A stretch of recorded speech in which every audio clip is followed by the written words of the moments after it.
I'm Mkali Hashiki, and I want to talk to you about passion.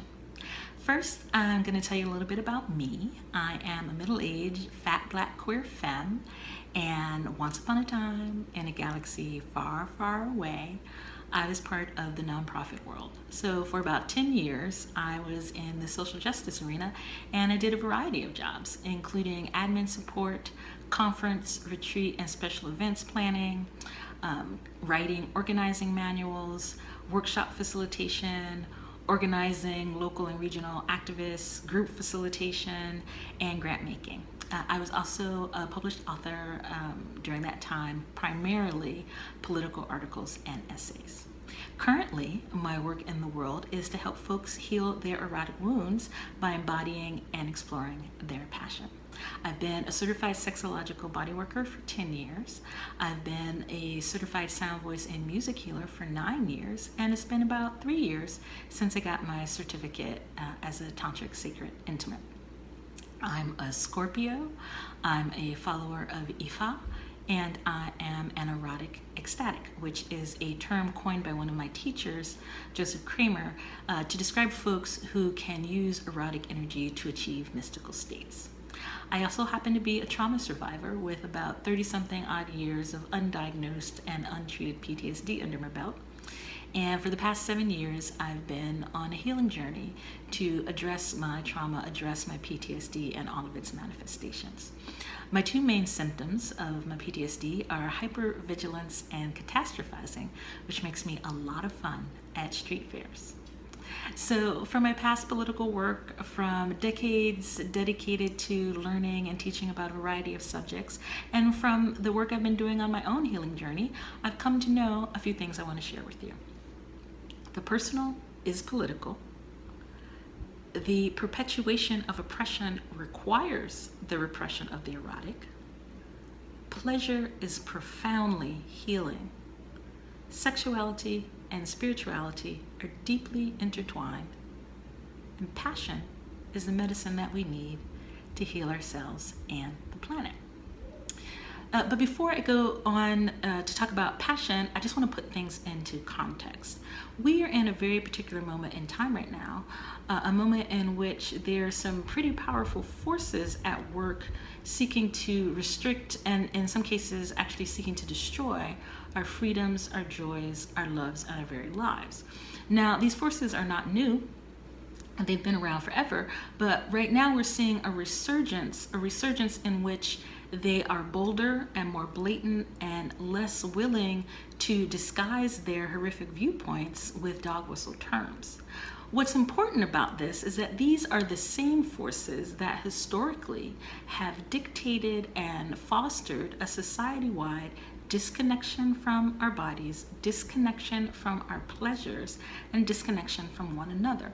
This isn't accidental. When we're disconnected in those areas, we're isolated. And when we're isolated, we are easier targets. We are easier to gaslight. We are easier to vanquish. But even more importantly, when we are disconnected and isolated, we are separated from passion, which is the fuel, the renewable and sustainable fuel that we need to create the world of kindness and justice that we want to live in.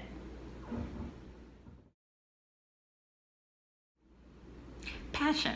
It's a word with many connotations. Depending on the context, we could be talking about sex and sensuality. We could be talking about spirituality and devotion. We could be talking about love and adoration. We could be talking about creativity. We could be talking about politics.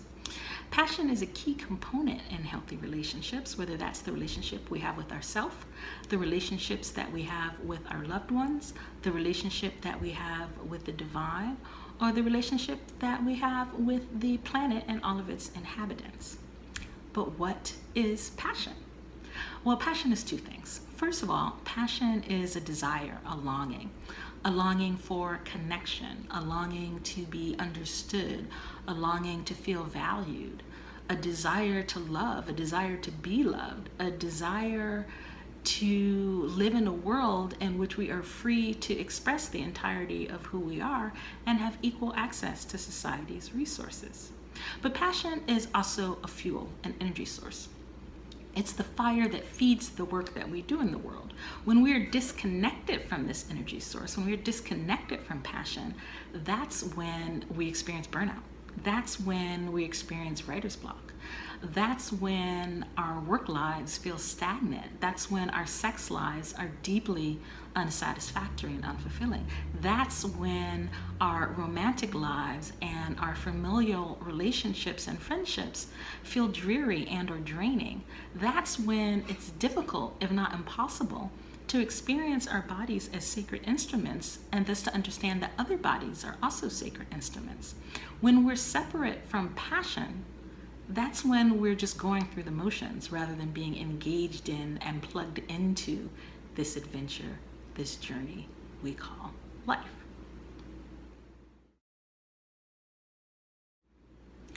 Okay then, so what is fierce passion?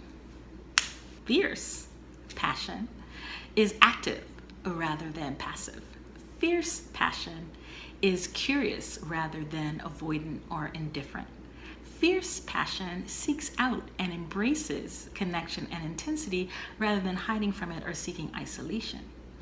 Fierce passion is like an orchard in bloom, nourishing us with its fruits and being fed in turn by the composting of those energies and emotions we want to or need to let go of. Fierce passion is like diving into an underground lake on a hot summer day, refreshing and invigorating, this mysterious place of limitless exploration done in our own time and at our own pace. Fierce passion understands that the body of self is connected to the bodies of others, is connected to the body of community, is connected to the body of the planet. Fierce passion understands that our collective and our individual liberation begins in the body. So you know that principle that states that in order to make a surface sturdy and stable, you need at least 3 supports, 3 pillars. Likewise, fierce passion also has 3 pillars. It has presence, which is embodiment or being grounded in the body. It has pleasure, which is enjoyable sensations and or emotions. And it has prayer, which is spirituality or our relationship to the divine. Now, when we have all 3 of those pillars in place and they are of equal strength, then fierce passion becomes the foundation that supports all aspects of our lives. Our joy, our grief, our work, our play, our sexuality, our spirituality, all of those things that go along with a thriving existence. But when we don't have all 3 of those pillars in place, or they are not of equal strength, then fierce passion is unreliable. We can't depend on it. It's not a surface we can lean on. It cannot support the weight of our lives. Now, unfortunately, some of us have obstacles to having all 3 of those pillars in place and or having them be of equal strength. Our histories, our individual traumas, the traumas that we've endured and experienced living lives in bodies marginalized by society can make it difficult to be fully present in the body, can make it difficult to experience pleasure, can make it really, really hard to understand our bodies as sacred and special, as minute manifestations of the divine. Now, if you have any of those obstacles, if any of that sounds familiar, it does not mean that you are broken. It does not mean that you are doomed to an unhappy life. And it definitely doesn't mean that you're stuck in that place forever. If you have those obstacles, it becomes important to identify what are the pillars that need to be built and strengthened. What are the areas that you need to shore up? And why do you have those obstacles? And then work with the body to eliminate those obstacles, to reduce their power over you. Maybe it's difficult being in your body because being in your body hasn't always been a safe place to be, and or not being in your body has saved your life and or your sanity at least once.